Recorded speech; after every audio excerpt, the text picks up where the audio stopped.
Operation হয়ে সুস্থ হতেই প্রথমেই কুসুমকে দেখতে চাইল রাজ। ধারাবাহিকের শুরুতেই দেখা যাচ্ছে কুসুম কাঁদতে কাঁদতে আয়ুষকে বলছে, কতদিন পর আবার বাড়ির বাগানে আসার সুযোগ পেলাম, কিন্তু এই পরিস্থিতিতে আসতে হবে আমি ভাবতে পারিনি। আয়ুষ তখন বলছে, তুমি চিন্তা করো না, কয়েকদিন পর বাবা সুস্থ হয়ে যাবে, তারপর বাবা নিজে তোমাকে বরণ করে এ বাড়িতে তুলবে। তখনই অনুশ্রী এসে কাঁদতে কাঁদতে কুসুমকে বলছে, আমার খুব ভয় লাগছে কুসুম, আমি যদি এই ব্রত করতে গিয়ে কোনো ভুল করি, বাবার যদি কোনো ক্ষতি হয়ে যায়। কুসুম তখন অনুশ্রীকে বলছে, কোনো ভুল হবে না অনুশ্রী, তুমি এই ব্রত সঠিকভাবে সম্পন্ন করতে পারবে। আর তুমি ভুলে যেও না তুমি গাঙ্গুলি বাড়ির বউ, আর এই গাঙ্গুলি বাড়ির বউ অত সহজে হেরে যেতে পারে না অনুশ্রী। একটা কথা মাথায় রেখো, দেবীমার ব্রত হলো বড় সাহেবের বাঁচানোর অর্ধেক পথ, আর বাকি অর্ধেক পথ হলো তোমার এই ব্রত সঠিকভাবে সফল করা। আমার ভরসা আছে তোমার ওপর, আমি নিশ্চিত তুমি এই ব্রত সঠিকভাবে সম্পন্ন করতে পারবে। ঈশান্ত তখন অনুশ্রীকে বলছে, আমরা তোমাকে বিশ্বাস করি, আমরা তোমার পাশে আছি। অনুশ্রী তখন কুসুমকে বলছে, কুসুম তুমি আমার পাশে থাকবে, তুমি আমার পাশে থাকলে আমি অনেক ভরসা পাবো। কুসুম তখন আয়ুষকে বলছে, আপনারা দুজন মন্দিরে যান, আমি অনুশ্রীর পাশে আছি।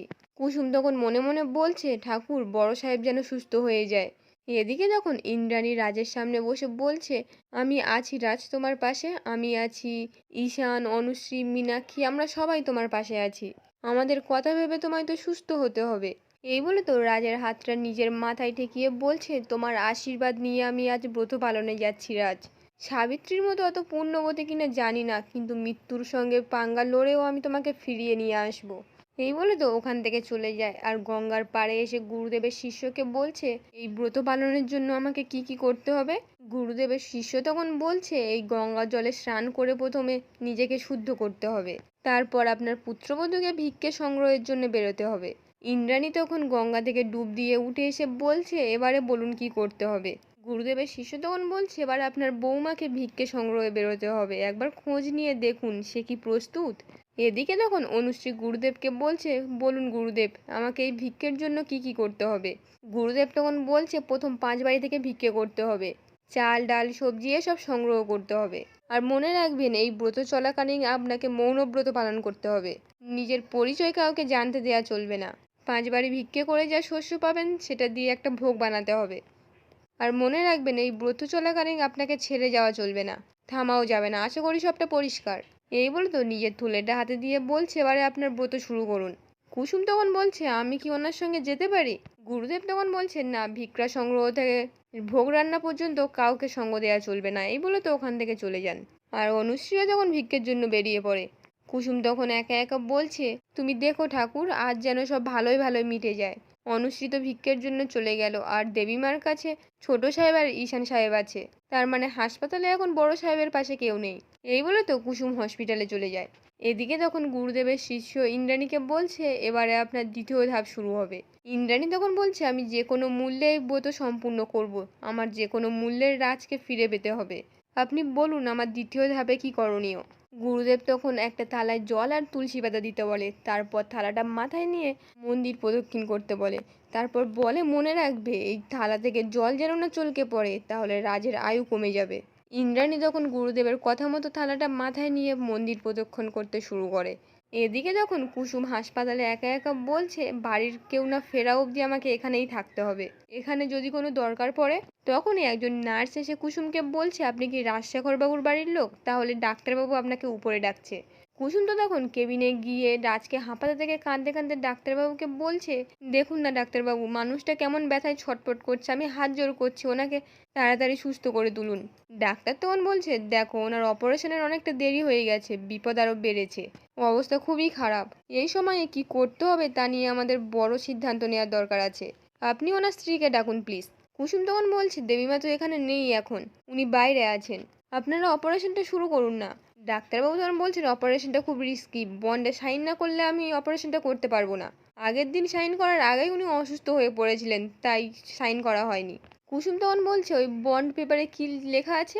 ডাক্তারবাবু তখন বলছেন, ওখানে লেখা থাকবে অপারেশনের সময় পেশেন্টের মৃত্যু হলে হাসপাতাল বা ডাক্তার কেউ দায়ী থাকবে না। এই বলে তো কুসুমের হাতে বন্ড পেপারটা দিয়ে বলছে, ওনার স্ত্রীকে তাড়াতাড়ি ডাকুন। এই বলে তো ওখান থেকে চলে যায়। এদিকে যখন ইন্দ্রাণী মন্দির প্রদক্ষিণ করছে, আয়ুষ তখন ইন্দ্রাণীর পায়ের কাছ থেকে ইট পাথরগুলো সরিয়ে দেয়। গুরুদেব তখন আয়ুষকে বলছে, এই ব্রত ওনারই করতে হবে, আর ব্রতর কষ্ট ওনাকে সহ্য করতে দাও।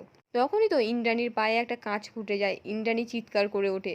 আয়ুষ আর ঈশান তখন মা বলে দৌড়ে যায়। ইন্দ্রাণী তখন বলছে কেউ আসবে না, শুনলে না উনি কি বললেন? এই ব্রত আমি একা পালন করছি, আমাকে করতে দাও।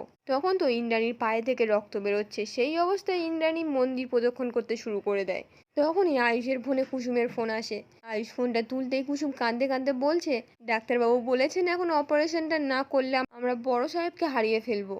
এই বলে তো ডাক্তারের বলা কথাগুলো সব খুলে বলে।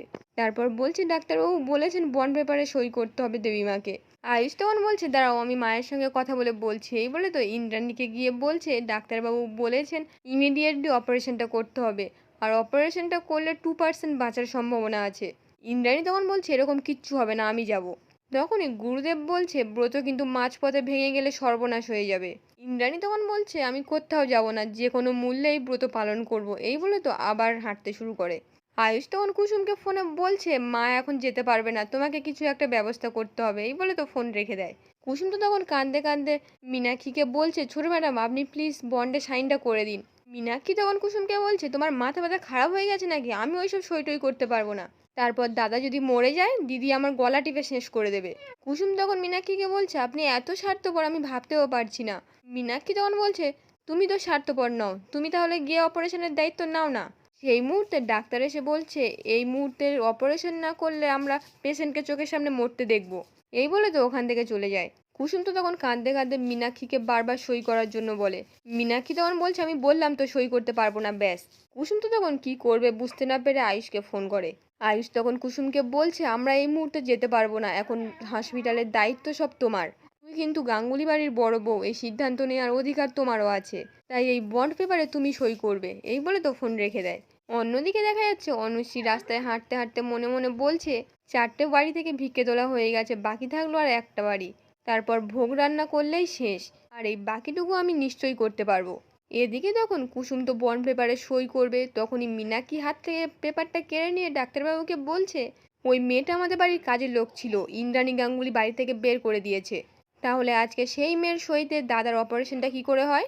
ডাক্তারবাবু তখন বলছেন কিন্তু উনি যে বললেন উনি আপনাদের বাড়ির লোক। মীনাক্ষী তখন কুসুমকে বলছে গায়ে মারে না, আপনি মোড়ল। কুসুম তখন মীনাক্ষীকে বলছে আমি যখন করতে পারবো না আপনি করে দিন না, আপনি তো বাড়ির বউ। মীনাক্ষী তখন বলছে সিদ্ধান্তটা শুধু দিদি নিতে পারে, ব্যাস।